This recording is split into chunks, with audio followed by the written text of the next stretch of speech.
The Republicans in Washington are falling back into old patterns of practice.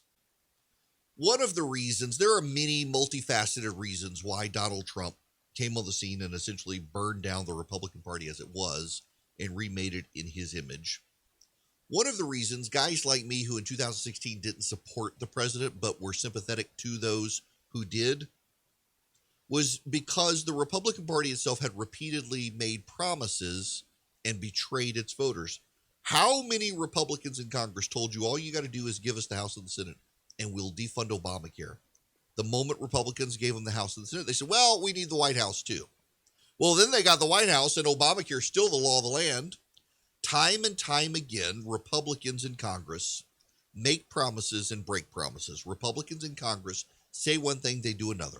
Republicans in Congress inevitably talk a conservative game, but in reality, they tend to not be that conservative. Kevin McCarthy is the leader of the Republicans in the House of Representatives. And Kevin McCarthy has now thrown his weight behind Elise Stefanik as the replacement for Liz Cheney. This is not about Liz Cheney. Liz Cheney is going to go. Liz Cheney has lost the vote. She's going to force the vote. She's going to leave.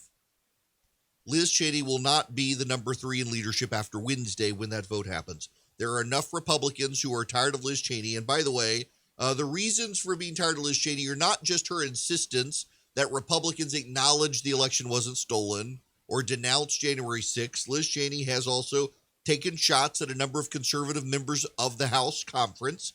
They feel like she stabbed them in the back at a moment they needed it, and this is problematic.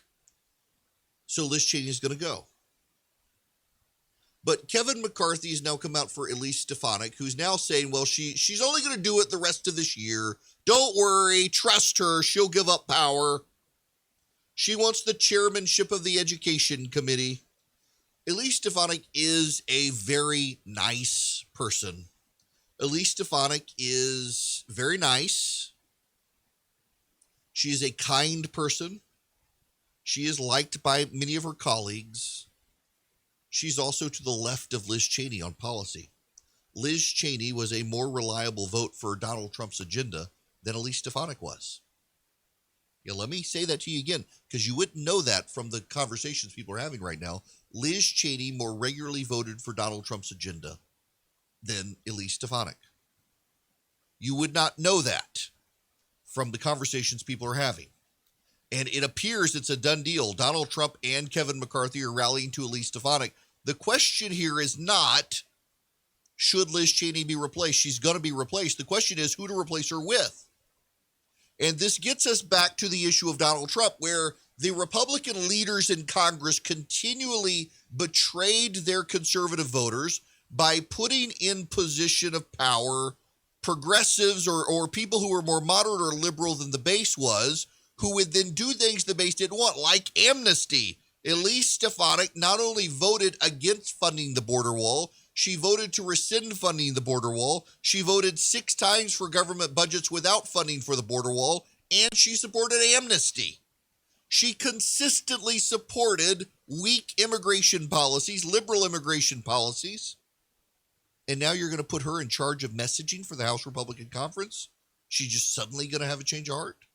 She voted against President Trump's Tax Cuts and Jobs Act of 2017. She opposed President Trump's lawsuit against Obamacare.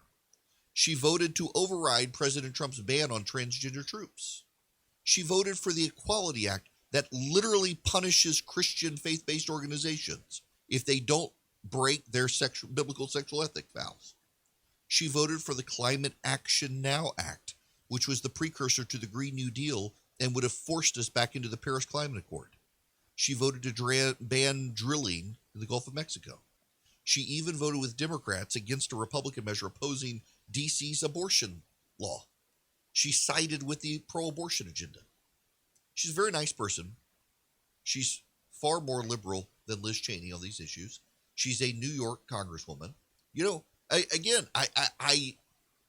just don't know that it is wise for the Republican Party to go down the road of replacing Liz Cheney with someone who is less conservative than her in terms of messaging. There was a time Elise Stefanik would not even mention Donald Trump. She would not use his name. And she and Cheney agreed about January 6th. This is just weird to me.